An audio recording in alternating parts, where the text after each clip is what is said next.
Artes Plásticas pela Fundação Armando Álvares Penteado, mestre e doutor em artes pela Universidade de São Paulo e docente desde 97 da Faculdade de Artes Plásticas da FAP, Fundação Armando Álvares Penteado, e no Centro Universitário de Belas Artes. Então, Jorge, você tem a palavra. Obrigada, Ana. Olá, boa noite. Eu queria, logo de antemão, agradecer o convite do MAC para participar dessa mesa, dessa fala. O MAC, eu tenho um carinho especial, porque o MAC faz parte da minha história. Quando eu estava ainda estudando, foi o meu primeiro trabalho. Eu fiz estágio e, na época, quando a Araci era diretora, então, estou aqui com muito prazer. Né? Agradecer a Ana, agradecer ao Tadeu e todo o pessoal que está organizando o evento.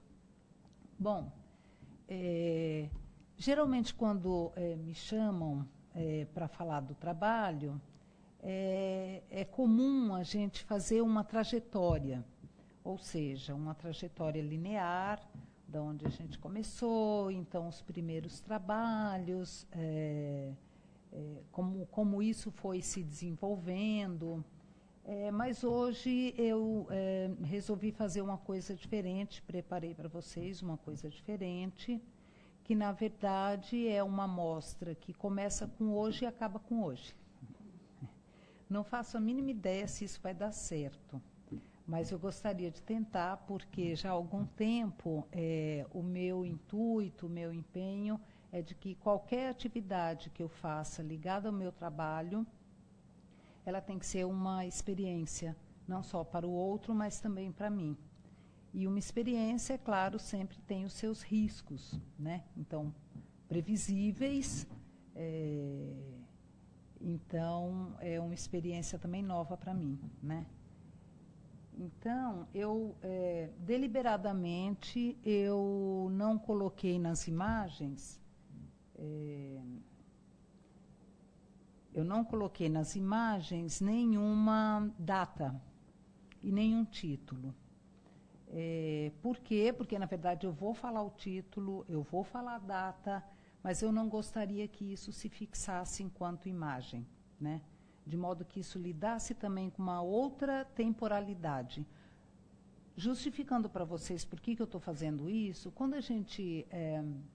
apresenta a produção da gente de uma forma linear, ou seja, da onde começou e aonde está e por onde passou, ela dá uma ideia de que a produção artística, muitas vezes, ela é linear, e ela não é assim. A produção artística, ela é orgânica, ela é cíclica, muitas vezes ela retorna alguns assuntos que estavam lá atrás, muitas vezes ela prenuncia coisas que a gente só vai perceber muito lá na frente. Então, essa tentativa de ordenar dessa maneira diferente foi no sentido de trazer, talvez, tudo um pouco para o presente, né? Então, deixa eu... Então, aqui, uma primeira imagem é um trabalho que está... Eu vou começar e acabar com dois trabalhos que estão em exposição atualmente. Esse é no SESC, chama-se Picada. São mesas de madeira sobre as quais eu deposito terra, né? Conforme eu for mostrando as imagens, eu gostaria, na verdade, de estar falando algumas coisas que me são muito caras, coisas que impulsionam o meu fazer artístico, que atraem o meu impulso criador, digamos assim, né? Uma dessas coisas é a matéria, né? O embate entre matérias. Isso sempre foi assim desde o início, né? Então, me interessa muito uma matéria desagregada, né? Que pode ser, ou que está, ou que tem determinada forma, por uma questão só de tempo. Ou seja, gosto muito da ideia de que uma lufada de ar, ou algum evento climático possa desfazer tudo isso, né? Gosto muito dessa ideia da impermanência. Mais ainda, a impermanência é aquilo que está na iminência de desaparecer. Isso é uma coisa que a gente vai ver em vários trabalhos que eu faço, né? Aqui também tem uma outra coisa, que eles são mesas. Eu vou até, acho que essa imagem aqui, primeira, ela é melhor, não sei se dá para perceber, são mesas. Algumas das mesas têm um pé um pouquinho mais curto, mas elas são niveladas pelo tampo, né? Ou seja, existe uma relação de gravidade. A gravidade é algo que também me interessa muito.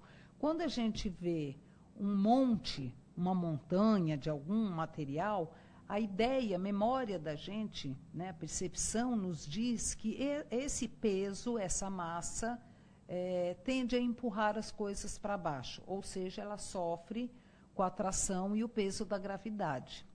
E o que eu tentei aqui, na verdade, é fazer com que essa sensação fosse um pouco problematizada. Porque, na verdade, quando eu nivelo as mesas, é como se o peso da Terra não fosse capaz de empurrar a mesa para baixo, e ela ficaria flutuando. Então, o peso do monte, na verdade, atrairia a mesa para cima. Eu tenho uma outra imagem aqui, dá para perceber bem, tá vendo?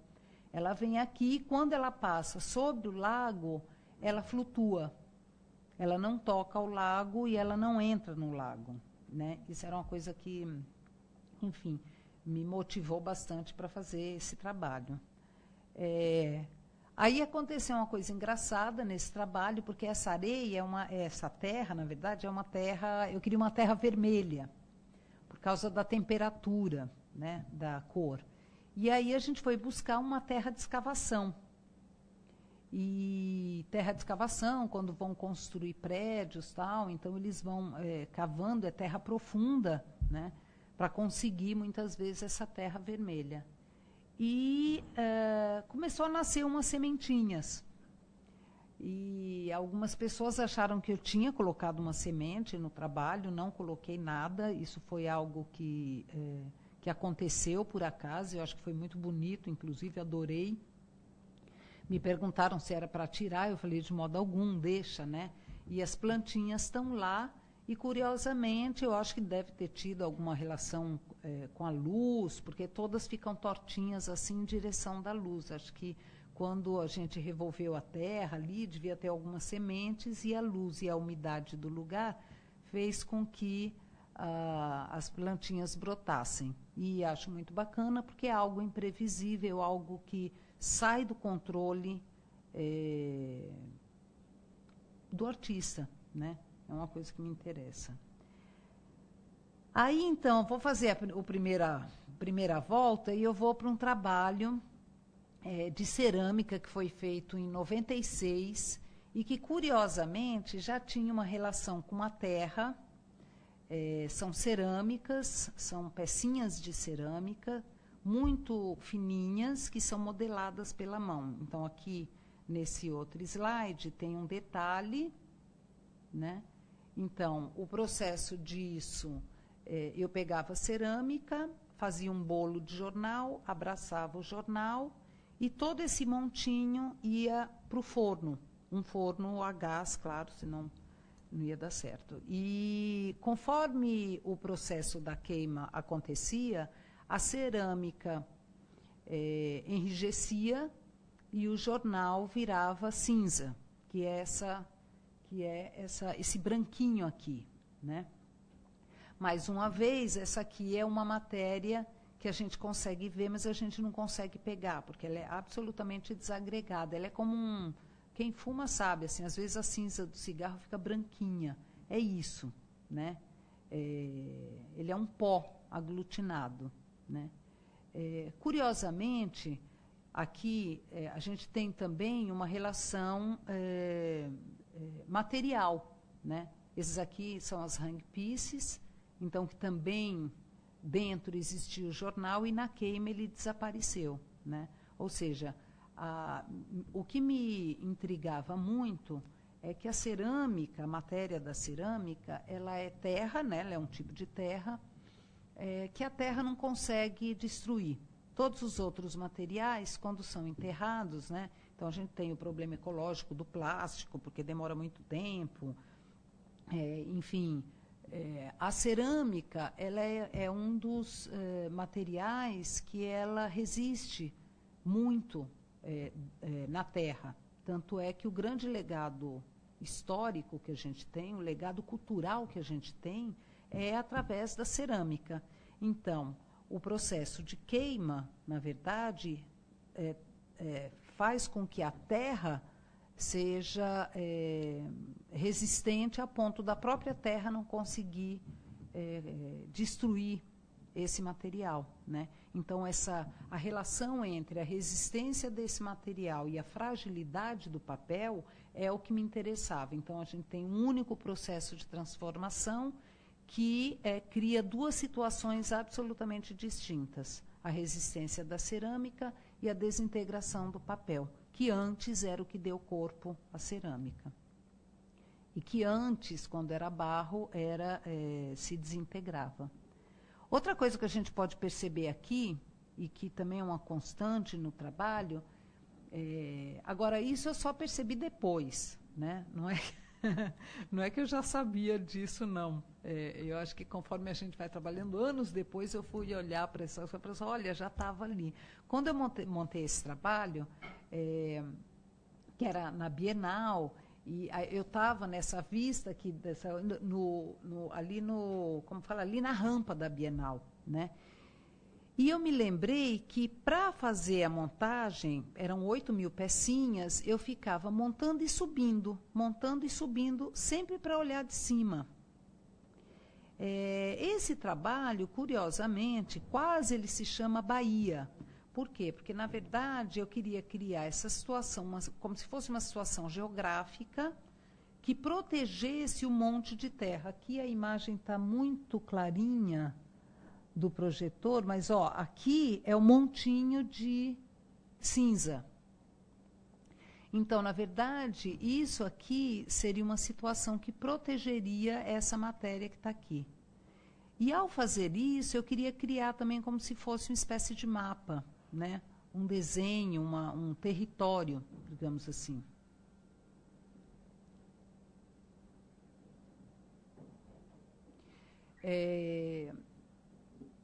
Quando eu comecei a trabalhar com a linguagem tridimensional, digamos assim, porque quando eu estudei, o tempo inteiro eu desenhava, o meu forte nunca foi pintura, cor, sempre foi o desenho, a gravura, trabalhos gráficos, né? Aí, no começo da década de 90, eu comecei a trabalhar com linguagem tridimensional, a princípio usando a linha e o papel, só que trabalhando o papel como matéria e o arame como a linha desenhada. E, aos poucos, isso foi me incomodando muito, porque a impressão que eu tinha é que tinha um grau de representação no desenho muito grande. Eu demorei muitos anos para perceber que o desenho, ele não todo o desenho, mas o desenho, ele é a coisa, né? E não ele representa alguma coisa. Mas, naquele período, eu estava um pouco incomodada com isso. E procurando um outro corpo, uma outra forma de existência para essa linha e para esse suporte. Aí foi que eu comecei a trabalhar com a questão da fragilidade, quer dizer, a ideia de que o início das minhas primeiras experimentações tridimensionais, portanto, com aspectos físicos do mundo, a gravidade, né, a matéria, a temperatura, o peso, a fragilidade, a resistência, eles vieram sempre junto com essa ideia, essa iminência de que as coisas podem desaparecer, né? E isso sempre é uma coisa muito presente no trabalho, que eu falei lá na frente, né? Então, aqui eram uns bolinhos de papel eu fazia um furo na parede, colocava o arame, e aí, procurando levar esse trabalho ao grau máximo de fragilidade, eu comecei a atear fogo, né? Na verdade, este trabalho vem antes da cerâmica, né? Quando eu trabalhei com cerâmica, foi super por acaso, para falar a verdade, porque me convidaram para ir para uma residência na Holanda, um lugar incrível, incrível, que tem toda uma estrutura para cerâmica, e foi uma indicação porque naquele momento eu estava trabalhando com fogo. E foi muito bacana, porque durante a minha graduação, tudo que eu tinha feito de cerâmica foi muito ruim, na verdade, foi horrível. E a gente tinha que fazer potinhos e tinha que ter uma certa altura, uma certa espessura, e aquilo me deu um trauma danado, e eu nunca mais quis saber de cerâmica, então essa experiência me abriu uma coisa muito bacana, né? Mas essa ideia da transformação da matéria, ela persistiu, antes da cerâmica e depois da cerâmica. Aqui só para dar uma vista desses trabalhinhos aqui, que, na verdade, eles ocupavam toda uma parede aqui.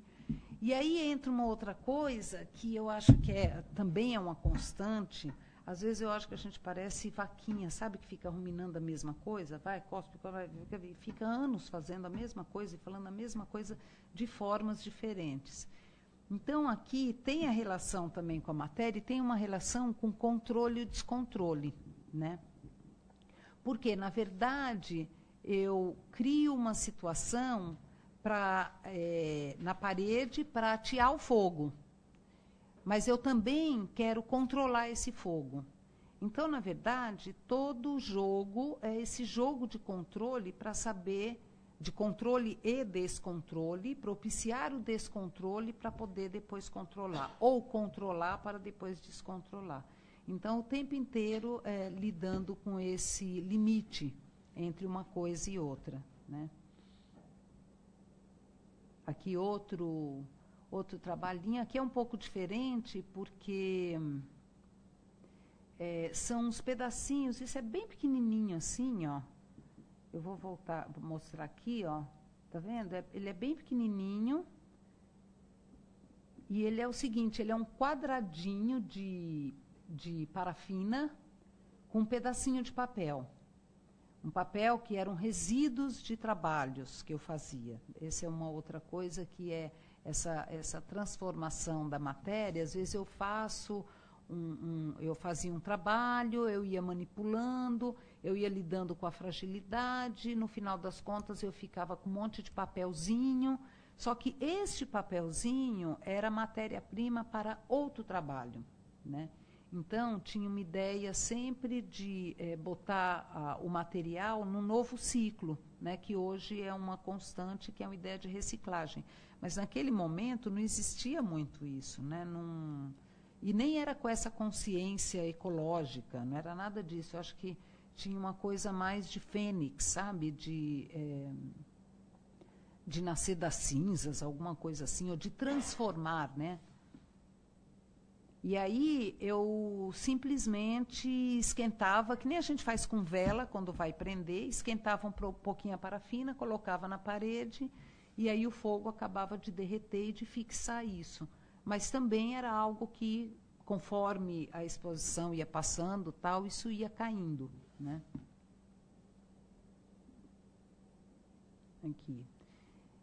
Aqui também tem uma outra relação, que é a relação com a paisagem, né?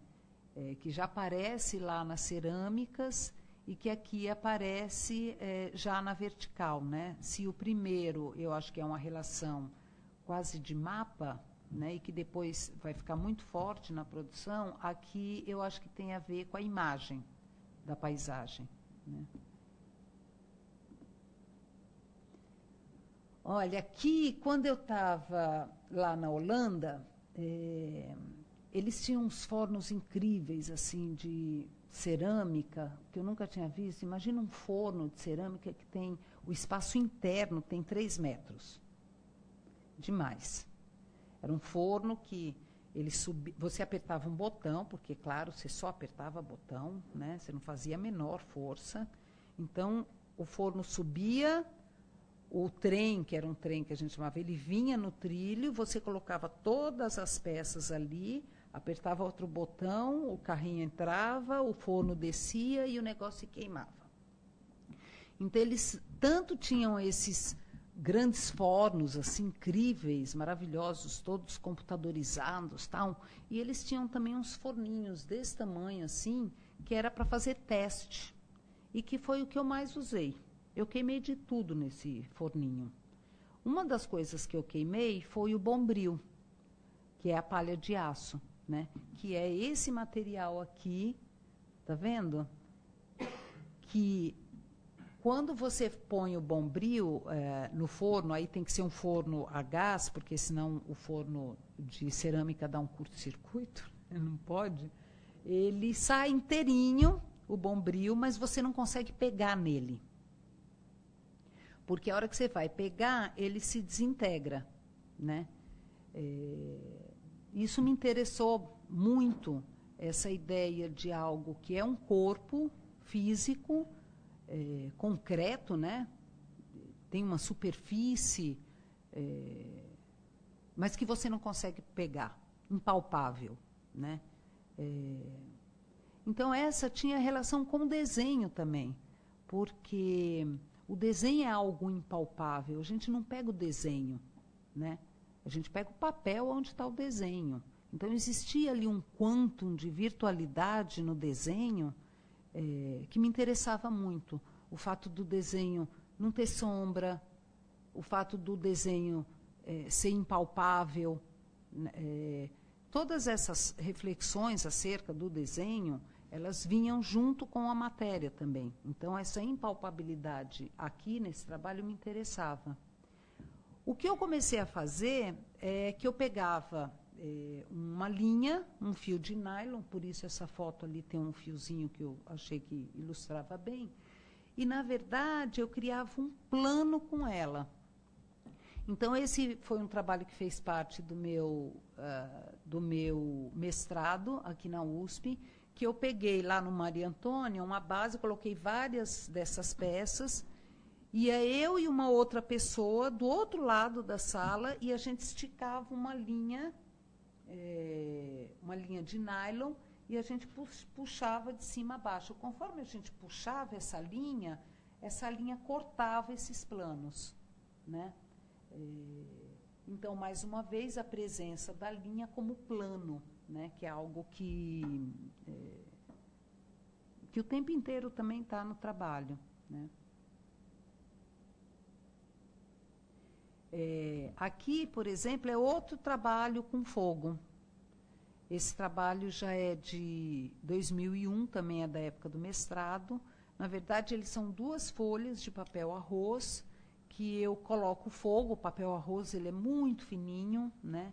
Então, ele pega fogo muito rápido.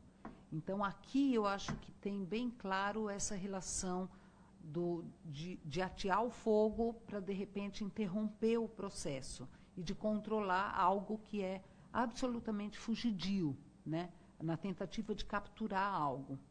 E eu acabei criando como se fossem formas, contornos, essa relação de contorno, de forma, de continente, que já estava lá naquele continente das cerâmicas, né? Que estava no continente daquelas peças de cerâmica pendurado, também é uma coisa que me acompanha o tempo inteiro. Esse aqui é outro desenho queimado também. Isso é de 1997. Esse daqui é de 2001 e esse é de 97. Aqui é outra coisa. Aqui eu esquentava o chumbo e tinha esse papel que eu descobri, eu não sei que papel era, mas era um papel que, quando eu queimava, ele borbulhava. Ele dava essas, tá vendo? Essas bolhas aqui, e eu esquentava o chumbo e jogava no papel. E ele queimava o papel, mas não a ponto do papel desaparecer. O nome desse trabalho aqui buracos planos, exatamente porque tinha uma incongruência assim do buraco, e se é um buraco, como ele pode ser plano. E aqui ele queimava, mas ele não criava o buraco, ele deixava a marca. E também foi uma relação de estar criando esses continentes, esses mapas imaginários, né? Essa relação de continente, eu vou mostrar essa imagem primeira, aqui. Essa relação de continente, ela, lá no começo, era muito mais o continente do corpo, né? Do recipiente, do invólucro.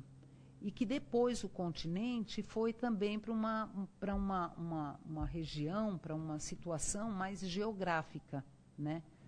Saindo do próprio corpo, né?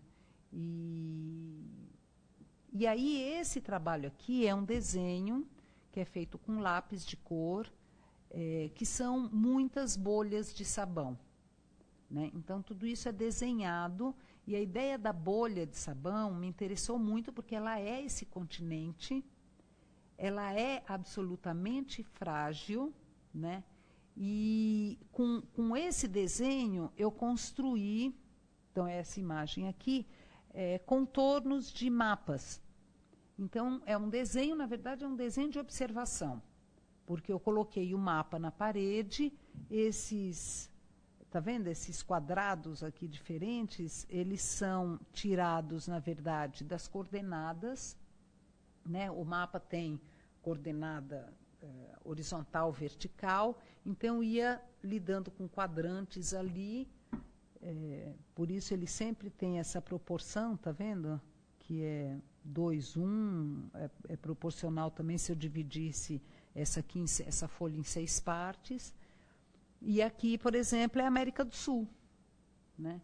Então, eu ia sempre fazendo por aproximações. Então, eu fiz várias regiões, esse trabalho se chama Continentes, é um trabalho de 2009, e cada continente desse ia acompanhado de uma foto de um horizonte do mar, né? O horizonte, assim como lá naquele primeiro trabalho, é algo que também me interessa muito e que está sempre muito presente, né?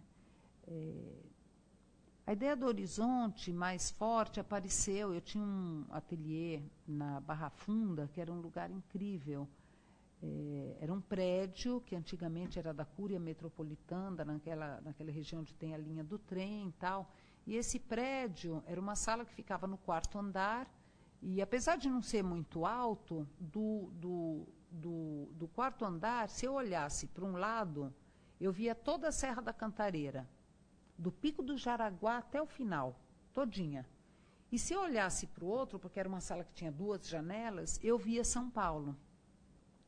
A Serra da Cantareira, como eu olhava o tempo inteiro, tem inclusive um trabalho que foi inspirado nessa imagem, né, da Serra da Cantareira, ela me intrigava porque, primeiro, existia uma linha, que é essa linha do recorte, né, que não pertencia nem a céu nem a terra, mas que pertencia ao mesmo tempo aos dois, né?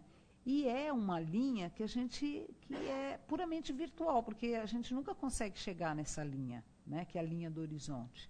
Então, essa virtualidade da linha, apesar de ser a separação de 2 matérias, né, água e ar, portanto, a gravidade ali é algo muito atuante, ao mesmo tempo é uma linha que é impalpável, que não existe, que é pura visualidade, né? Então, essa relação entre a concretude do mundo físico e a virtualidade da imagem, existente ali no horizonte, existente ali nas cadeias de montanha, era uma coisa que me intrigava. E daí vem toda a relação como é que fala? Do nivelamento, né? Então, esse aqui é a série inteira dos continentes. Então, você tem esse aqui, Estados Unidos, países árabes, aqui acho que era Europa, África, Oceania. Então, cada pretinho desse aqui Era uma região, continente, esse trabalho chamava Outros Continentes, e na montagem eu gostava de chamar isso aqui de um desenho-instalação. Por quê? Porque, na verdade, tinha uma brincadeira aqui, como se eu pudesse equalizar diferenças entre o hemisfério sul e o hemisfério norte. Então não era à toa que aqui eu tinha Estados Unidos vizinho com países árabes, por exemplo, né? Então o que separa é só aqui o marzinho, e de repente então assim equalizar diferenças climáticas, né? Colocando a África do ladinho da Groenlândia, né? Eu gostava de imaginar que eu estava equalizando essas coisas, quer dizer, equilibrando essas diferenças, né? Curiosamente, é claro que aqui essas imagens me interessam muito, que são as imagens do horizonte do mar, porque para tirar essas fotos não tem como eu ter essas imagens com ondas se o meu pé não estiver no continente, né? Então, assim, eu olho o mar estando no continente. Algumas pessoas me perguntam se, de fato, se essas imagens são lá nos Estados Unidos. Eu falo, não, isso aqui é no litoral norte, aqui, Barra do Muna, bem pertinho aqui. Opa! Esse aqui é um outro trabalho, isso é de aproximadamente 2002, né? Então, aqui, de novo, é um desenho, né? Mármore e gesso, mas a forma de trabalhar, ela se aproxima, por exemplo, de uma tradição escultórica. Então, o que eu faço? Eu pego a placa de gesso, eu nivelo, né?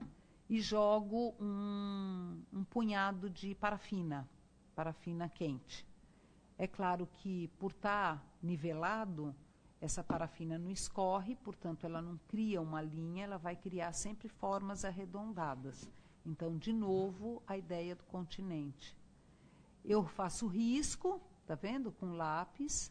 Aí depois eu retiro, aqui está numa ordem errada, né?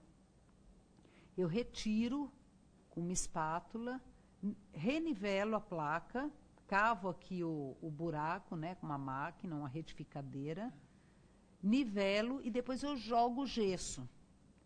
E depois que eu jogo o gesso, eu vou com uma lâmina, que é uma lâmina desse tamanho assim, que é de cortar tecido, e eu vou tirando todo o excesso do gesso, de modo que essa imagem que eu vejo, ela é bastante contrastante, o branco opaco do gesso com a porosidade, com a coisa da pedra, os veios da pedra, mas se eu passo a mão, eu não percebo nenhuma diferença, né?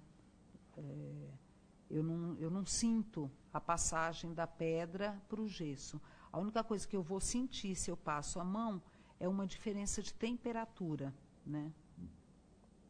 Então, de novo, essa relação tátil, né, intervindo no trabalho. Aí os processos de transformação da matéria me levaram também a trabalhar com vidro, né? Existe uma técnica, na verdade era um velhinho que fazia isso, eu perdi contato com esse senhor, que ele trabalhava para a indústria química. Então, ele fazia potinhos que tinham que ter uma medida, uma determinada espessura, e ele ia com paquímetro e batia exatamente o tamanho que a gente queria, e era a técnica que a gente conhece mais do vidro, é a técnica do sopro, que vai soprando e vai girando, né? Essa técnica que ele usava é a técnica do torno. Então, ele pegava maçaricos, isso aqui eram 3, 4 maçaricos, que às vezes ele colocava, e colocava numa máquina que ia girando. E esse movimento da máquina girando, e ele aquecendo o tubo de vidro, ia deixando o vidro totalmente mole, né? O sopro funciona assim também. Você tem aquela matéria, que é uma matéria basicamente pastosa, né? Quanto mais quente, mais líquida, mais mole, digamos assim, e o que mantém e dá estabilidade a isso é o movimento, né? E é um controle. Quem já viu fazendo o vidro sabe disso, que é um controle absurdo. Um pouquinho que ele perde a mão na hora do movimento, o vidro se desfaz, ele desmorona, né? Então, isso me interessava muito aqui. E gerou uma série de trabalhos que são as Helenas. Aqui, essa imagem, ela não tá inteira. Esse trabalho eu acabei de mostrar lá aqui no Paço das Artes, que é o seguinte, são 2 ânforas, e em cima delas, cortando aqui essa imagem, tem uma roldana que fica lá em cima. E essa roldana deixa as 2 peças absolutamente frouxas. Então, o que acontece? Como elas têm tamanhos diferentes, quando a gente instala a peça, a maior, claro, mais pesada, encosta no chão. Aí eu vou jogando óleo na menor, até ela chegar na boca.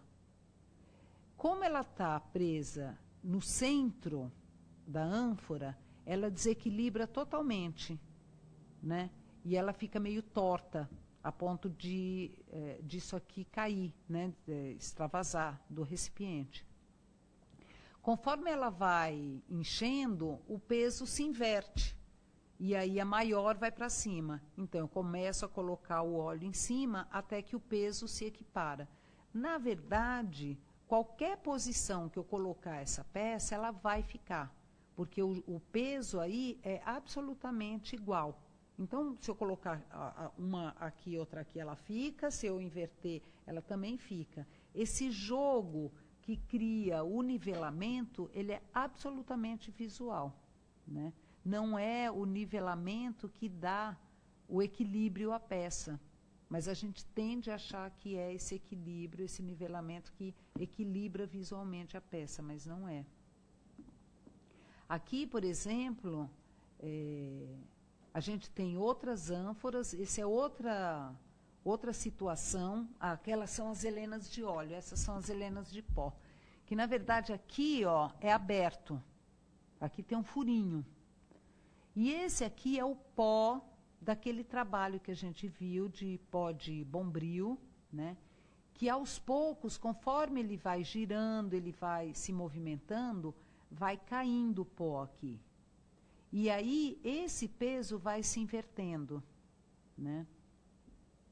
Aqui tem uma imagem dele, tá vendo?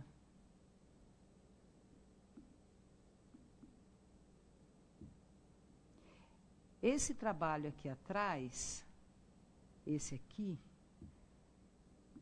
é um trabalho que se chama Elevações, que, na verdade, é esse pozinho, de novo, o pó de palha de aço, que ele fica acumulado sobre lâminas de metal, tá vendo? Então, na verdade, é como uma prateleira.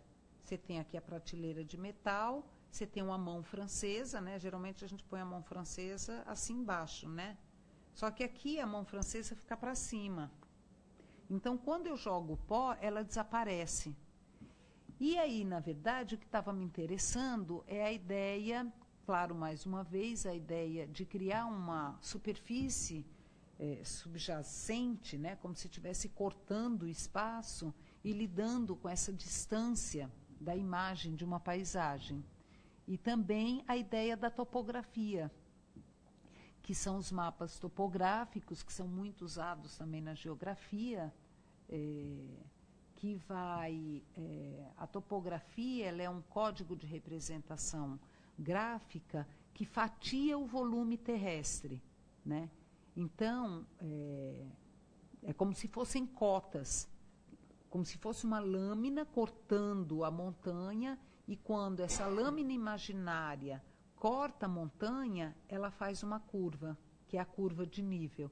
Então, na verdade, o desenho da topografia, do mapa topográfico, é o registro dessa lâmina quando ela encontra o volume, a montanha, né, no caso, quando ela encontra a matéria, né. Esse é um trabalho que eu já fiz várias vezes, porque ele não tem uma fixidez, ele não é sempre o mesmo, isso me interessa muito. Ele é sempre o mesmo e ele é sempre outro. Eu faço várias montagens com ele. Agora eu fiz uma, inclusive, que está...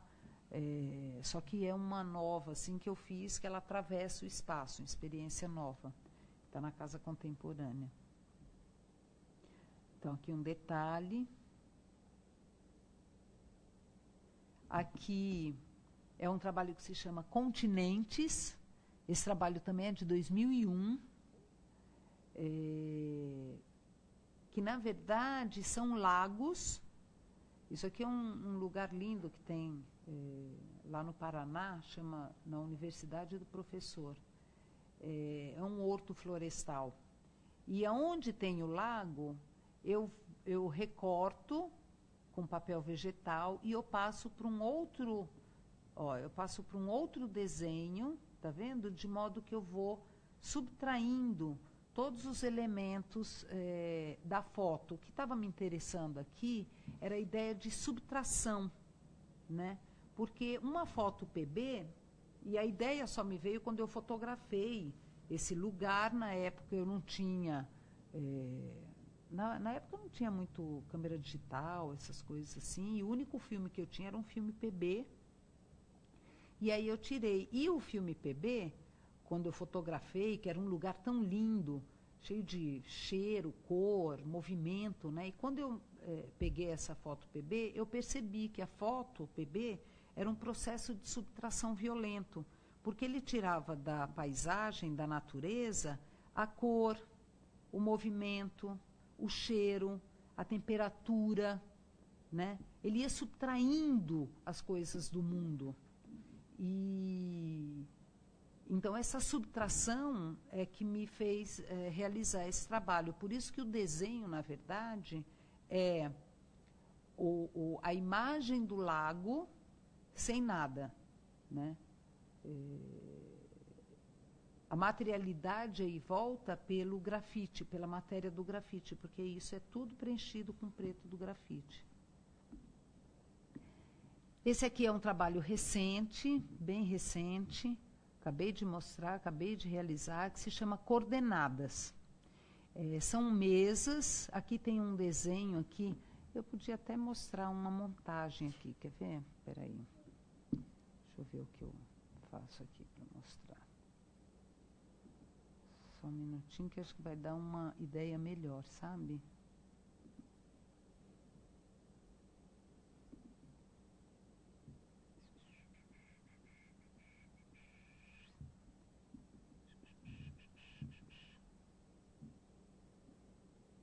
Eu tenho que voltar assim, senão não vou conseguir. Deixa eu achar...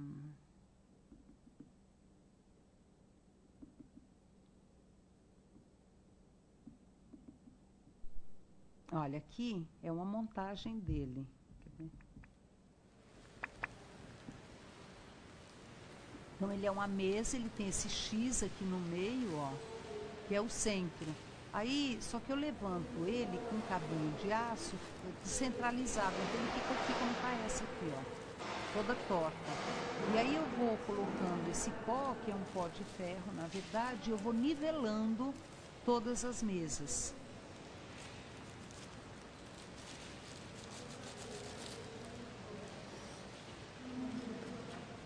Ó, tá vendo? Aí a mesa, tem aquela hora que ela descola do chão, ela começa a girar, aí eu vou jogando, nivelando, até que depois todas ficam niveladas. E tem uma hora que ela para de girar, né?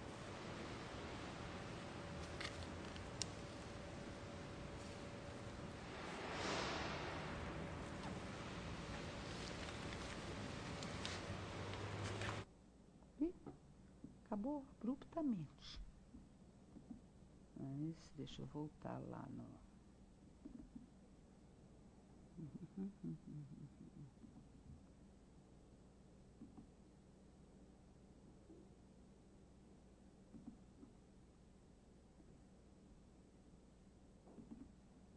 Aqui.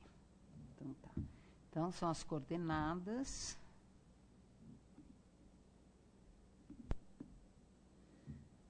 Aqui é um outro trabalho também recente, onde eu nivelo, né? Tem uma relação aqui do equilíbrio e do desequilíbrio. Então, na verdade,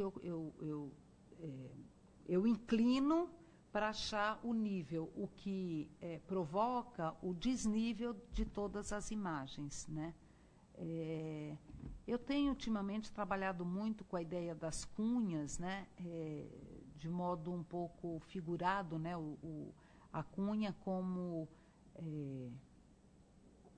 algo que força alguma coisa, né? Que eu acho que tem um pouco a ver com essa coisa do controle, né? Algo que força, quer dizer, uma porta que está instável, que quer fechar ou abrir, eu vou lá e ponho um toco para ela ficar como eu quero. Ou então, a ideia da mesa. Eu comecei a trabalhar muito a mesa porque tem coisa que incomoda mais do que uma mesa em desnível, né? A gente vai num bar, a gente vai numa coisa, se a mesa está desnivelando, a gente logo dá um jeito de enrolar um guardanapinho, um papelzinho e botar no pé para que ela fique estável, né? Então, essa relação que a gente tem com a estabilidade e com o equilíbrio, muitas vezes com a ilusão de estabilidade, ultimamente tem sido bem forte no meu trabalho. Ó, aqui, por exemplo, isso aqui é também 2009, essa daqui já é mais recente, é de 2011, essa aqui é de 2009, isso aqui é uma gravura em metal, e são recipientes, está vendo? Tem um jogo combinatório aí de matrizes e o que acontece? Eu vou nivelando a montagem sempre pelo preto, como se fossem líquidos, né? Um nanquim dentro de alguma coisa, e isso provoca exatamente o desnível de todas as matrizes.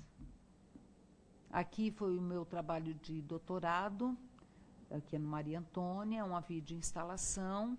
Aqui, na verdade, vocês estão vendo, são três vídeos, são 5 vídeos, mas lá eu apresentei só 3, que está em 9 monitores, está vendo? E, na verdade, é um conjunto, cada vídeo é um conjunto de vidros, de recipientes de vidro, dentro de um aquário. E dentro desse aquário começa a cair um líquido verde. Ao cair, é um trabalho que é muito enfadonho, quase, né? Ele vai caindo, aquele líquido verde, só que, de repente, aquela situação de calma, ela se desorganiza, porque os potes começam a cair, bater um no outro e fazer um super barulho. Então, te dá uma sensação de que tudo está se quebrando, né? Então, me interessava muito essa relação desse momento que, de repente, tirava tudo do lugar, desordenava tudo, né? E aqui, vocês podem ver, tem uma linha, que é uma linha única. Aqui não existe nenhum tipo de edição feita em relação ao vídeo. A única coisa que existe aqui é uma equalização do tempo. E equalizando o tempo do vídeo, eu equalizo o nível do líquido dentro do aquário. Esse aqui é eu chamo de uma fotoação. É um trabalho recente também, uma série recente. Eu vou numa ladeira, eu moro em Perdizes e lá tem muitas ladeiras, né?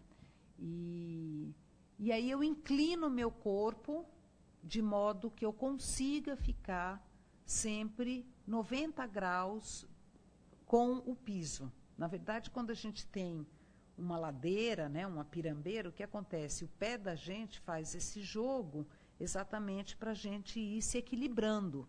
Na verdade, o que eu faço aqui, essa daqui está bem engraçada, porque dá para ver que meu pé aqui quase não está tocando o chão. Na verdade, sabe aquele movimento assim do Michael Jackson? É mais ou menos isso. Eu vou caindo, ficando inclinada, até que eu caio, na verdade. E o processo de fazer é muito engraçado, porque ele fica tirando foto, né? Tá, tá, tá, tá, tá, tá. Então, tem umas que eu estou assim, tem outras que eu já estou no chão. E só que ele vai no enquadramento da câmera, a única coisa que ele faz é deixar isso aqui paralelo com a linha de baixo do enquadramento. Então, o que acontece? Aparentemente, o mundo está torto. Mas, na verdade, acho que o mundo está um pouco torto. Né? Tem esse aqui. Então, a fotoação. E tem também essa coisa da noção de estabilidade, de equilíbrio, do nivelamento. Essa é uma série que chama Por Motivo de Força Maior. Né? Eu tenho trabalhado não só quando eu comecei a trabalhar com a mesa, quando eu comecei a trabalhar com essas taças, ou mesmo com essa foto, né, onde aparentemente eu estou olhando o mundo inclinado, né, como se eu estivesse estranhando, né, o fato dele estar inclinado. Eu tenho trabalhado muito a relação de cenas, né, como se o trabalho fosse uma espécie de cena que tivesse aí uma outra narrativa. Então, por exemplo, por motivo de força maior, é um jargão, na verdade. Geralmente quem escreve cartas formais, institucionais, né, quando vai dar uma desculpa de alguma coisa, é sempre, bom, por motivo de força maior, eu não pude, enfim, sempre tem essa formalidade que justifica alguma coisa.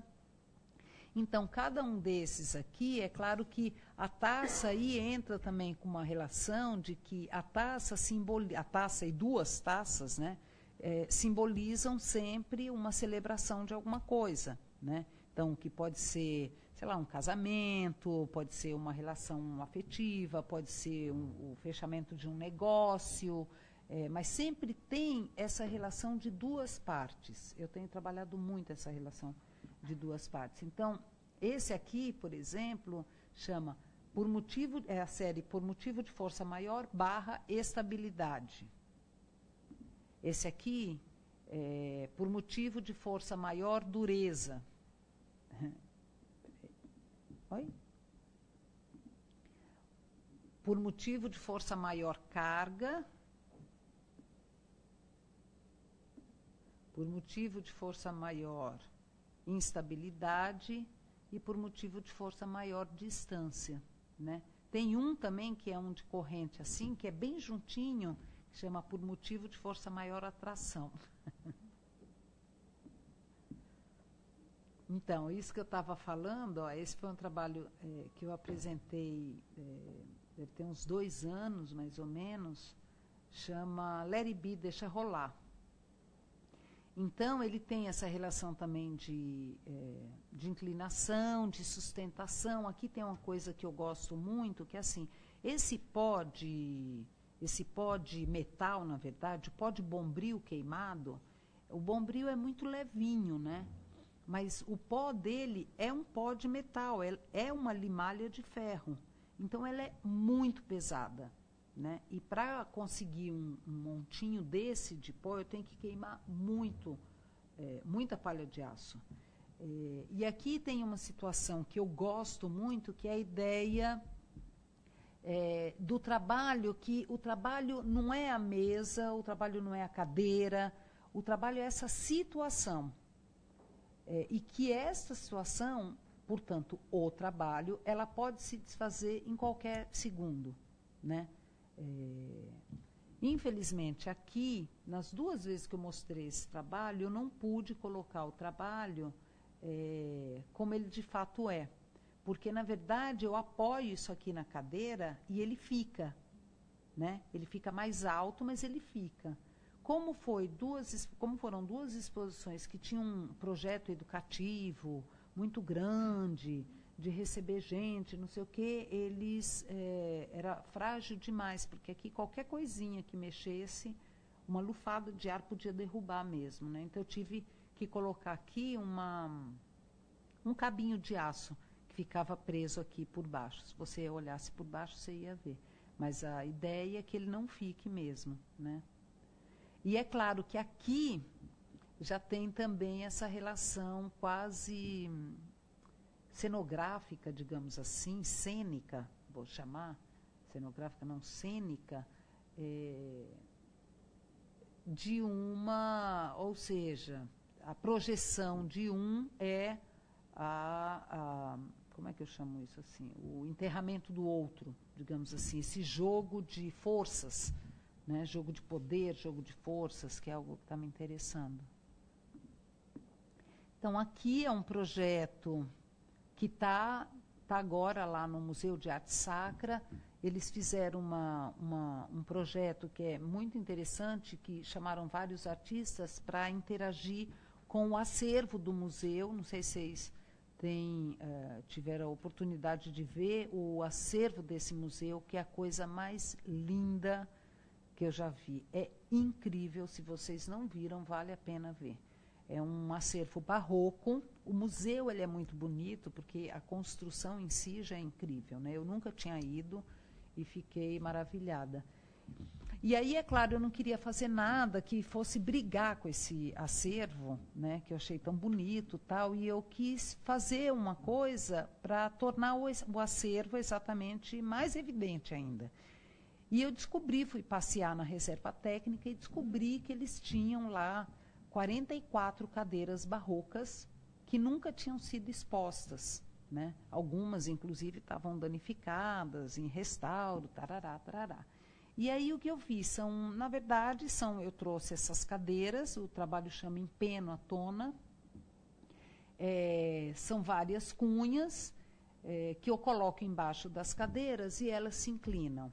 Agora, o trabalho é a cena que é criada, porque, por exemplo, essa primeira versão, e vão ter 3 versões durante toda a exposição, não é um trabalho que é só esse, então, daqui 2 semanas eu vou lá e eu vou trocar essa configuração. Então, nessa primeira cena, são 22 cadeiras inclinadas para a esquerda e 22 para a direita. Depois vão ser todas inclinadas para um lado e só uma inclinada para o outro. Então, é evidente aí que tem um jogo de cênico, né? Como se fossem cenas que eu estou criando ali, e que é muito bacana porque, bem ou mal, é um lugar que é da igreja, né? E eu acho que tem, sei lá, fiquei achando que tinha tudo a ver fazer isso lá. Aqui uma outra vista. É um trabalho muito difícil de fotografar, porque ele não tem recuo, mas aqui acho que dá para ver um pouco, assim, todas para um lado e as outras para o outro. Esse aqui, então, para finalizar, é um trabalho que chama Deixa Passar. São correntes muito fininhas que pendem do teto e elas vêm descendo. São correntes molinhas, né? E elas vão atravessando tudo que está na frente. Esse é um trabalho que eu venho fazendo. Aqui, no caso, tem um detalhe da mesa. Olha, tá vendo? Então, elas ficam soltas e elas vão atravessando as coisas, né? Um trabalho Deixa Passar, exatamente por isso, e que tem a ver com essa ideia de coordenada. Vocês sabem que a verticalidade, o lastro, é a verticalidade perfeita, né? Por causa da força da gravidade. O horizontal é uma aparência, porque a Terra é redonda. Então, na verdade, o que você tem é um arco muito pequeno e você tem a impressão de que isso é nivelado, mas não é, né? Agora, o vertical, ele é de fato vertical. Se essa linha continuasse, ela encontraria o centro da Terra, né? Então, aqui uma outra vista. Isso aqui é um X, não sei se dá para perceber aqui, fica tão confuso, mas ela é um X, assim, de correntes, né? Tem uma fileira aqui e uma fileira aqui. E aqui o último trabalho que eu mostrei, que na verdade, chama Zona de Controle. que são 3 imagens de uma tempestade, um céu muito fechado. E aqui tem uma corrente que passa atravessando todos esses quadrados. Na verdade, o controle aqui tem mais a ver com uma ideia de eixo interno, né? Aquele eixo interno que, enfim, pode o mundo acabar e a gente consegue se manter, ou tenta se manter naquele controle, ou acha que tem aquele controle, aquela coisa quase invisível que mantém a gente ereto e em pé. Só para terminar, eu gostaria também de falar que eu sou artista, sou professora também, e assim como hoje, para mim, foi bacana até contar essa história meio assim, né? Coisa que eu nunca tinha feito. Eu também tenho, na minha atividade didática como professora, tentado aproximar essas duas coisas, sabe? Eu comecei a dar aula no ensino superior em 97, comecei a dar aula assim, 1 ano depois que eu me formei, mas no ensino superior em 97. Inicialmente comecei dando aula porque era uma forma, claro, da gente ganhar dinheiro, sobreviver, ter dinheiro para poder fazer o trabalho e tal. Depois de muitos anos eu percebi que não era nada disso, e apesar de que eu continuava pagando minhas contas com isso, mas que era mais do que isso, que era uma forma também, que o meu trabalho como artista era tão importante como o meu trabalho de professora. A responsabilidade cultural, a responsabilidade com o conhecimento, ela está nos dois lados, né? E eu tenho tentado juntar essas duas coisas. Existe uma linha aí que é uma herança, né, do Beuys, do artista, professor, não é nada disso, né? É simplesmente uma forma de tentar aproximar o meu fazer da minha atividade didática. Então, o que eu tenho feito são pequenos vídeos que eu chamo vídeo aula obra, que eu gostaria de encerrar mostrando para vocês. São bem curtinhos, tem 1 minuto, tá?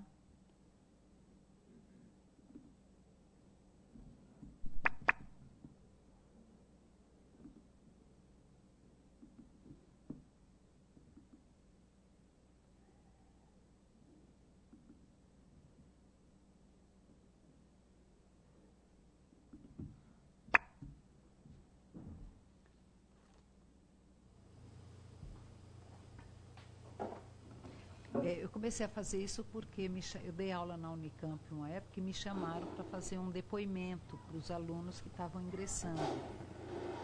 Então, em vez de fazer o depoimento, eu fiz esse vídeo e mandei para eles. Então, foi dirigido aos ingressantes, né?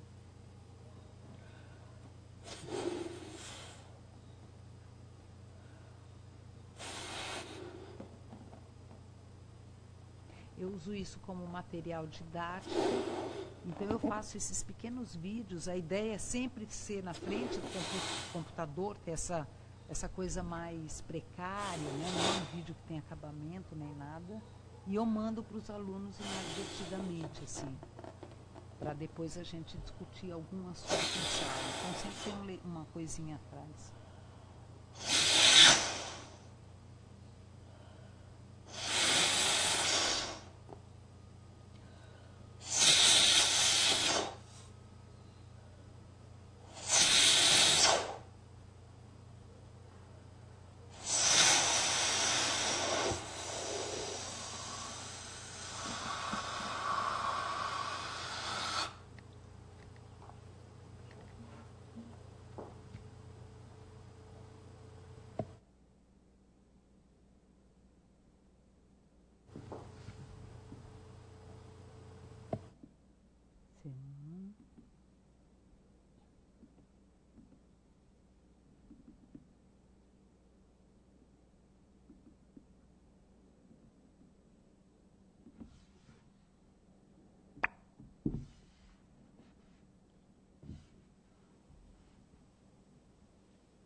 que a gente ia discutir o Yves Klein.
E o último...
Ah, é isso, então.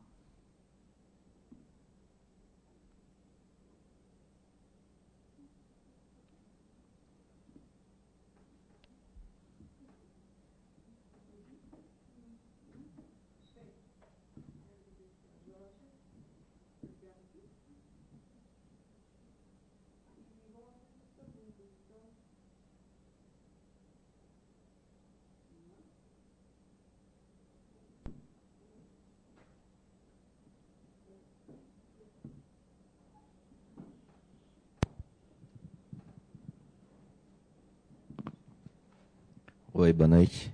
Boa noite. Bom, tem muitas perguntas, porque o trabalho é bastante instigante, mas como aluno aqui do curso, eu fico sempre me perguntando como é que os artistas que já estão na batalha há muito tempo desenvolvem, né, o processo mesmo de trabalho. Como é que se chega nas ideias, como é que, sabe, parece que todos eles têm uma linha, né, como você diz, que os aproxima, que é o que você pensa. Então eu queria que você discorresse um pouquinho mais sobre como é que é o processo na prática, né? Como é que você chega no trabalho, ou em cada um deles, né? Eu acho que tem duas perguntas, né?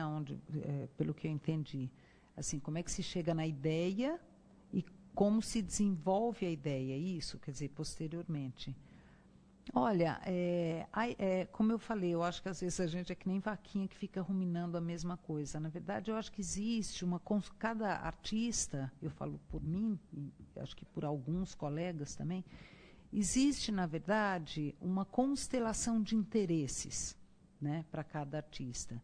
E é claro que a atenção da gente fica o tempo inteiro alerta, eu acho que é isso, para perceber coisas e pensar coisas que possam dar o start para um trabalho, né? O Picasso fala que inspiração não é grande coisa, mas quando ela vem tem que te pegar trabalhando, né? Então, eu acho que quando você fica o tempo inteiro pensando numa coisa, você acaba ficando muito esperto e ligado, digamos assim, para determinados assuntos, e você acaba fazendo analogias, né? Também tem projetos que muitas vezes ficam na gaveta durante muito tempo, né? Esse trabalho do SESC, por exemplo, que eu fiz agora, eu fui depois procurar umas imagens do SESC Pompeia, que eu já tinha há anos atrás, e eu percebi que eu já tinha isso, de uma certa forma, aqui dentro, sabe? Até sair. Não sei se isso responde a sua pergunta, né? Eu acho que é esse estar alerta o tempo inteiro para algumas coisas, né? A outra coisa é o desenvolvimento do projeto, que eu acho que cada vez mais a gente trabalha com situações específicas, sabe, hoje. Então, eu tenho trabalhado muito com maquete, por exemplo. Eu faço muita maquete para ver se dá certo. Eu tenho, por exemplo, uma maquetinha, eu tenho uma maquete desse... Quer ver uma coisa? Não sei se está aí. Ó. Isso é uma maquetinha. Não, não é. Ó, eu vou mostrar uma maquetinha para vocês. Isso é uma maquetinha. Quando eu fiz... Ó, quer ver? Ela é bem... Isso é desse tamanho, ó. É uma mesinha, sabe aquela mesinha do vídeo, quando uma hora eu ponho a mesinha e eu ponho a outra mesinha? Ela é desse tamanho.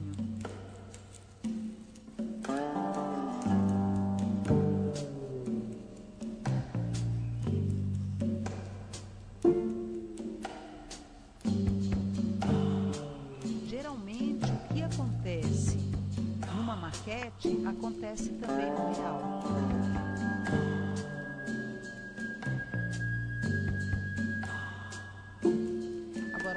A eu geralmente eu faço a maquete quando envolve um trabalho maior, digamos assim, quando tem uma produção, quando vai ser um trabalho dispendioso, quer dizer, eu não posso correr o risco de fazer um trabalho sem saber se ele vai dar certo. Às vezes é um investimento aí que está em jogo, né, que não dá para a gente arriscar tanto. Então, nesses trabalhos maiores, outros trabalhos menores, você simplesmente corre o risco e vê se faz. E às vezes não dá certo.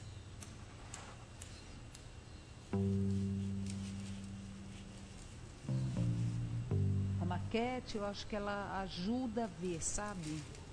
Às vezes a gente pensa alguma coisa, muitas vezes a gente se engana, sabe? Você acha que uma coisa vai ficar legal e no final das contas fica muito tolo. E aí você simplesmente desencana do trabalho, mas não dá para queimar a etapa, sabe? Às vezes você precisa ver alguma coisa.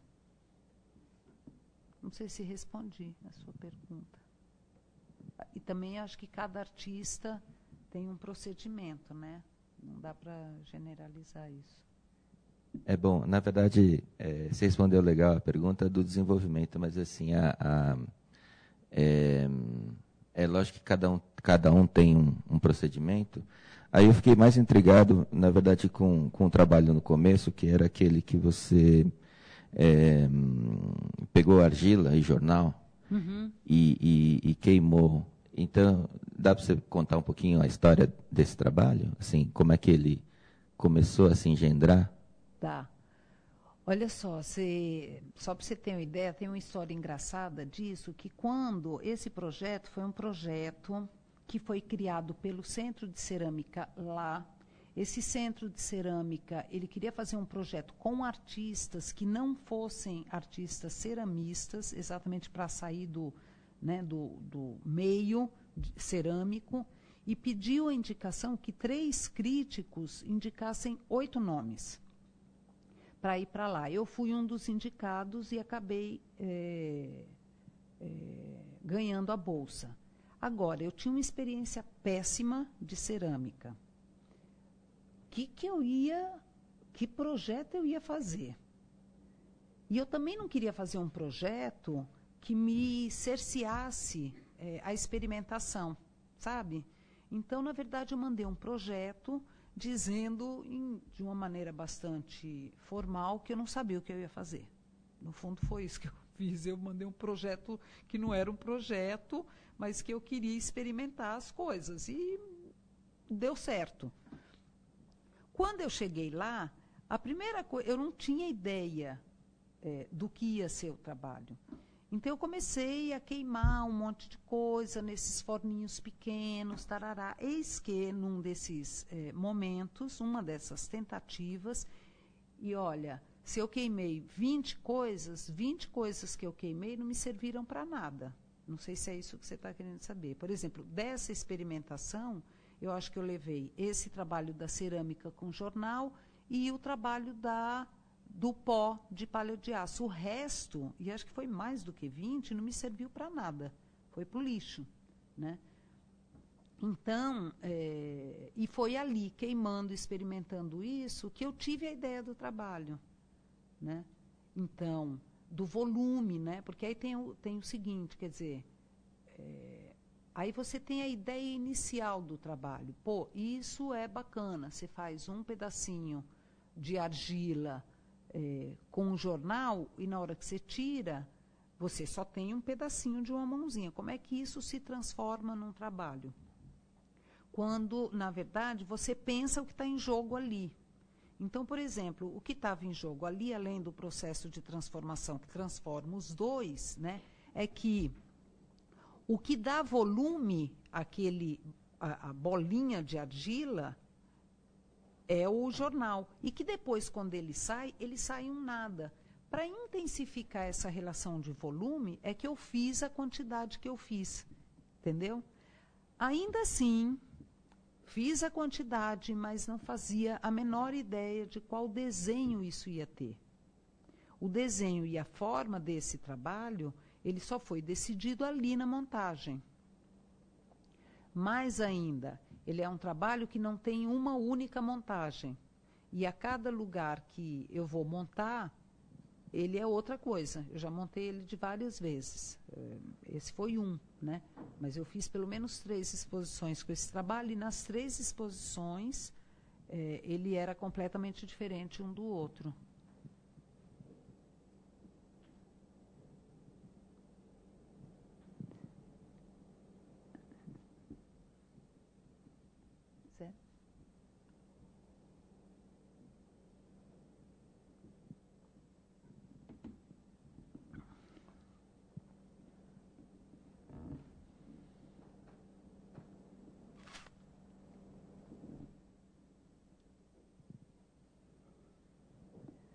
Jorge, quando você fala que esse trabalho pode ser apresentado de várias formas, são projetos autônomos ou não?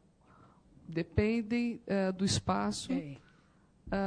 E se você transfere esse trabalho, ele deixa de ser seu para uma instituição. Como é que ele é organizado? Olha, Ana, eu acho que eu não tenho muito apego assim com esse. Eu acho que trabalha que nem filho, sabe? Você cria para o mundo. Começa por aí. Agora, o que acontece é que geralmente as instituições nos consultam. Então, por exemplo, esse trabalho está no Museu da FAAP. E eles fizeram uma exposição, eles já montaram 2 vezes esse trabalho, uma aqui e uma em Brasília. E geralmente eles consultam, olha, a gente vai montar assim, o que você acha? Às vezes a gente palpita, às vezes não, sabe? Agora eu acho que alguns trabalhos dá para a gente fazer isso. Gosto muito também da ideia de que um trabalho ele é flexível também para que o outro possa trabalhar com ele, sabe? Eu acho bonito isso. Eu acho bacana, não é um trabalho fechado que tem que ser daquele jeito e tem que, né? Eu acho que gosto da ideia de alguém pegar esse trabalho e montar do jeito que ela acha bacana, né? Então, às vezes, assim como eu, às vezes acerta, às vezes não. O que acontece muitas vezes é que, enquanto a gente é vivo, né, a gente pode se manifestar, mas depois aí fica mais complicado. Obrigada. No fundo, a gente nunca controla, né? Se a gente for pegar o Hélio Oiticica, né, o Hélio Oiticica, Lígia Clark, eu acho que grande parte de como é mostrado hoje, eu fico na dúvida o que eles iam achar, sabe? Por exemplo, o parangolé, que era para ser vestido, que era para ser experimentado. Como é que é isso? O objeto relacional fechado numa vitrine. Por outro lado, se a gente pensa a questão da instituição, é uma saia justa para a instituição. Como é que ela põe um bem cultural deste num risco de se quebrar, por exemplo? É uma situação... É complicado, não é fácil. Né? Posso? Olá. Oi. Muito obrigada. Nossa, eu gostei demais de conhecer os seus trabalhos, de dar essa ligada, assim. E muito legal perceber essa ação sobre a percepção de algumas coisas, sobre a sacada, né, do equilíbrio, do controle, do descontrole. Então, disso ser colocado em ação, ser materializado de alguma maneira, essa sacada das coisas, a linha do horizonte. Fantástico. Fiquei muito feliz de ver o seu trabalho. E aí, assim, eu estou pensando uma coisa assim. A gente percebe muitas coisas, nem sempre com, digamos, com uma certa disciplina ou controle, como você já está exercitando há muito tempo, para chegar a uma finalidade, né? No dia a dia, ou quando a gente persegue uma ideia, há épocas em que o nosso olhar se volta para sombras, outras para reflexos, enfim, tem as fases das sacadas, né? E é realmente uma pena quando a gente deixa tudo isso passar e não transforma em algo. No meu caso, além da inexperiência com isso, tenho uma experiência muito mais com espaço expositivo e com cenografia, onde aí o projeto tem um objetivo do outro, e não da minha sacada, né? Bom, nesse caso, eu sempre tive uma dificuldade de compreender como explicar essa sacada para se transformar num trabalho, para apresentar para uma instituição ou numa mostra o projeto. Né? Você teorizou muito bem, explicou muito bem as coisas. Né? Ainda mais quando você lida com uma coisa que prevê o acaso também. Né?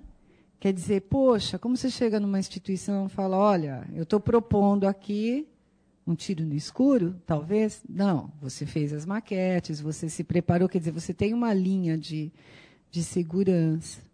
Mas como teorizar, como explicar isso? Né? Eu tenho dúvidas sobre isso. Eu também. Mas eu acho que tem uma coisa que me ajuda um pouquinho, que é assim, cada vez mais é difícil a gente falar de arte, né? A gente está sempre num terreno muito movediço, o tempo inteiro. Aliás, às vezes eu acho que se não é movediço, não é arte, desconfie, né? E eu lido com isso, com essa dificuldade, todo dia. Porque quando a gente quer explicar para um aluno o que não está legal, olha, é difícil. Muitas vezes o olho diz, mas a gente não sabe exatamente como explicar. E eu faço questão de tentar explicar. Né? Eu não acho que é nenhum tipo de aprendizado você falar, olha, não está bom ou está com problema e não dizer o porquê. Está aprendendo o quê? Né? Então, eu acho que o que me ajuda muito é essa convivência diária com esse tipo de problema. Né? De tentar explicar aquilo que é difícil, sabe? Agora, quando você fala em termos de projeto, é isso? Então, você percebe que vai se transformar na sua instalação, na sua obra. Né? Quando você faz, por exemplo, a tempestade, que tem o controle pelo... Quando você faz, por exemplo, a tempestade em 3 fases, no caso, que foi a montagem que nós vimos, com o controle do cabo de aço, da corrente, né? Uhum. Sabe o que eu acho? Quer dizer, porque vai pintando também isso, né? Eu acho que existem projetos e projetos, né? Existem projetos que eu acho que vale a pena e que você precisa se deter mais sobre os assuntos, digamos assim, não quero usar a palavra conceito, mas as questões que estão envolvidas no seu trabalho. Então, tem projetos que você tem que fazer um corte mais vertical, mais profundo. É o caso, talvez, de um projeto de mestrado, de doutorado, tarará. Um projeto de um edital, eu acho que não é o caso. Sabe por quê? Porque um projeto de edital, primeiro, eles recebem pilhas e pilhas de projetos para avaliar. Então, você imagina assim, se eles têm 550 projetos e eles se deparam com um projeto que tem 10 páginas. Eles vão ler? Não vão. Eu, se estiver na banca, não vou ler. Vou dar uma passada, assim, quer dizer, não é a hora, não é o momento. Então, eu acho que, primeiro, a gente tem que ter claro para onde a gente está mandando. Então, aí é uma coisa muito prática, né? Muitas vezes, a pessoa que está recebendo o projeto, estou pensando agora na Funarte, por exemplo, né? Eles estão muito interessados em saber, primeiro, se você dá conta do cronograma, eles vão te dar uma verba para realizar o seu projeto, né? Isso eu falo muito dos meus alunos. Eles vão te dar uma verba para fazer o seu projeto. Eles não vão jogar dinheiro fora. Eles querem saber se o que você se propõe a fazer, no tempo que você se propõe a fazer, se dá certo. Se o edital vai te dar, sei lá, R$100 e você está propondo um projeto de 10 mil, não se ajusta, entende? Então, eu acho que essas coisas muito práticas, elas pesam muito mais num projeto do que o conceito envolvendo o seu projeto. O conceito pode ser maravilhoso, pode estar totalmente amarrado. Se essa parte prática não tiver de acordo, não for condizente com o projeto para onde você está mandando, mia tudo. Né? E tem que pensar o seguinte, esse aprofundamento em relação ao conceito, às questões do trabalho, à discussão, dependendo para onde você manda, ele tem que ser uma coisa muito, como é que eu digo, muito sucinta. Mesmo porque tem uma coisa assim, o trabalho já diz muito, né? O trabalho está ali, ele está te ajudando a dizer. O trabalho é uma coisa assim que quando é bom, quando você faz uma boa imagem, quando é um trabalho, por exemplo, que é bom de fotografar, né? Tem trabalho que é ruim de fotografar, e tem trabalho que é bom de fotografar, e que na foto ele já informa um monte de coisa. Isso é uma maravilha, eu fico feliz da vida quando acontece isso, porque, nossa, poupa muitas palavras, né? Digamos assim. Mas aí você monta o trabalho... primeiro, fotografa para anexar ao projeto essa imagem, seria da maquete em alguns casos, claro, né? Ou o desenho do projeto, enquanto desenho técnico desse projeto. Não, eu acho que tem duas coisas, né? Tem assim, mandar um projeto de algo que já existe e mandar um projeto que não existe, é isso, né? Que você está falando, assim, é um projeto a ser realizado, que não tem imagem. Tem instalações que é complicado a gente fazer antes. Então, aí é o seguinte, o artista, quando a gente está trabalhando, é por isso que eu falo que a gente precisa ver alguma coisa, sabe? Porque na verdade, a gente tem uma imagem mental. A gente imagina uma coisa e a gente acha que aquilo pode ficar bom. Então, na verdade, o projeto ele tem que dar condição ao cara que está lendo, porque a gente sabe do que a gente está falando. A gente sabe, né? A grande dificuldade de escrever um projeto é que a gente sempre escreve o projeto a partir de algo que a gente já sabe. A gente tem dificuldade de escrever um projeto, sendo que o outro não faz a menor ideia do que a gente está vendo. Então, o que a gente tem que fazer é dar condição para que o outro veja o que a gente está vendo. E aí você pode se apropriar de descrição, de croquis, de maquete, não importa, maquete virtual, colagem, desde que quem está vendo o projeto consiga se aproximar da potência da imagem que você tem na cabeça, porque nem você tem.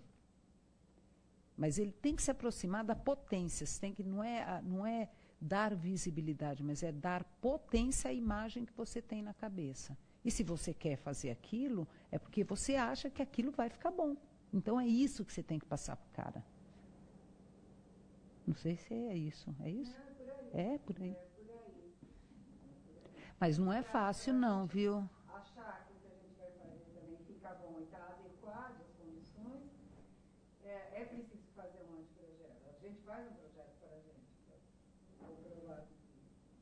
Eu estava com dúvida quanto às imagens que devem ser enviadas. Mas aí olha, por exemplo... havia uma regra específica? Não, eu acho que a gente tem que olhar o trabalho. Quem vai indicar para a gente, o que a gente tem que mostrar é o trabalho. Por exemplo, essa maquetinha, esse vídeo que eu fiz, antes das mesas, sabe? As mesas suspensas, assim, eu fiz a maquete, coloquei o pozinho e tal. Aí eu olhava para aquilo e falei assim, mas ninguém está entendendo, não dá para entender nessa foto o processo de nivelamento da mesa. Você fica imaginando que é uma mesa que está ali parada, o negócio fica em cima e tal. Quer dizer, o processo para chegar naquela mesa nivelada é que é o trabalho. Então, na verdade, a maquete era insuficiente. Aí eu peguei a maquete e eu fiz a videomaquete, digamos assim. Porque na videomaquete, ele não dá conta totalmente, mas ele se aproxima mais do que é o trabalho.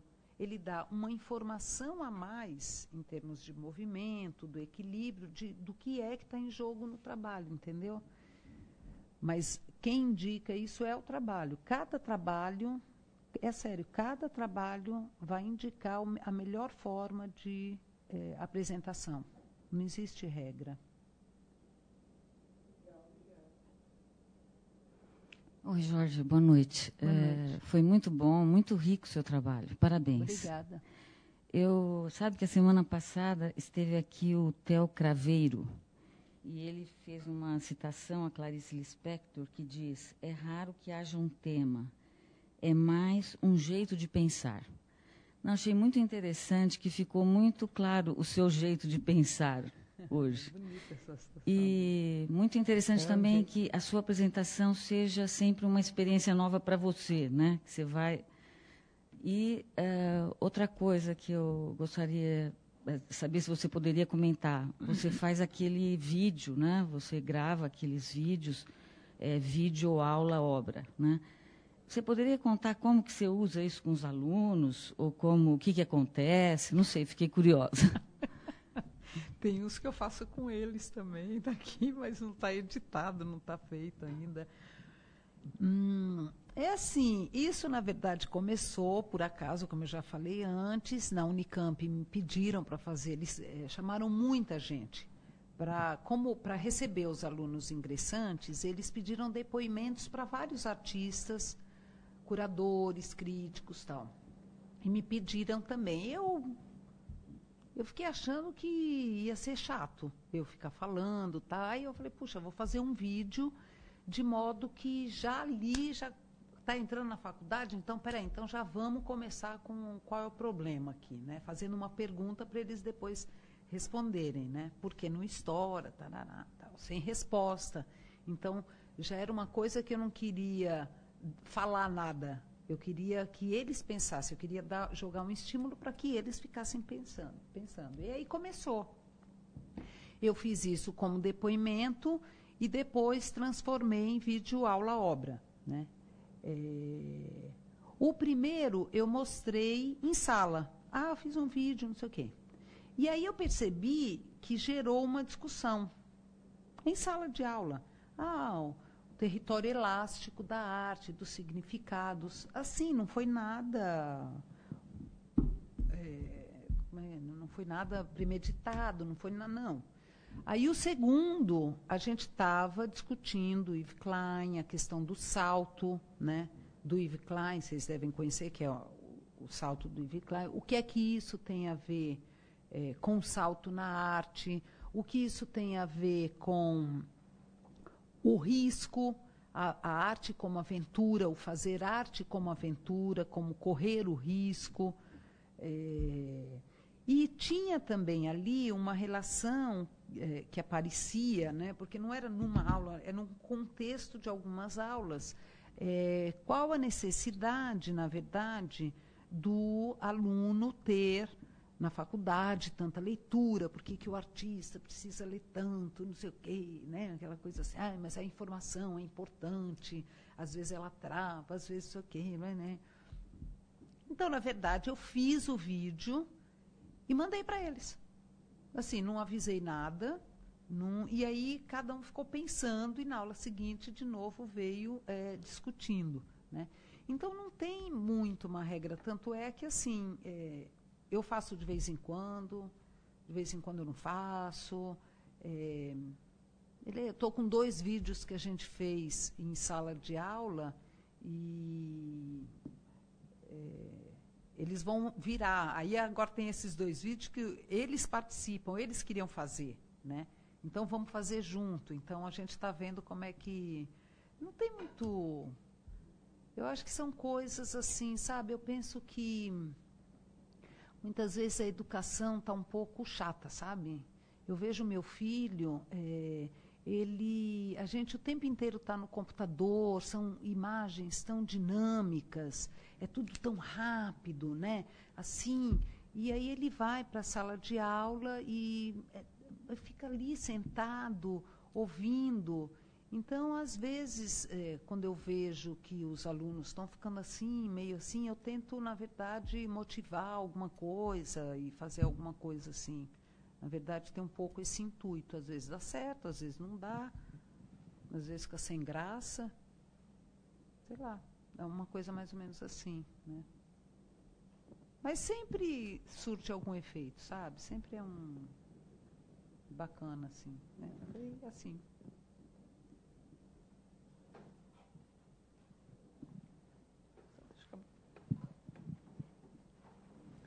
Mais alguma pergunta? Então, Jorge. Não, queria agradecer a presença de todos vocês. Esse aqui. E do MAC também, foi um prazer. Eu acho que agradeço bastante você estar aqui. Fiquei super feliz de te reencontrar depois de alguns anos aqui dentro do museu, né? A gente trabalhou junto. A gente trabalhou junto nesse início.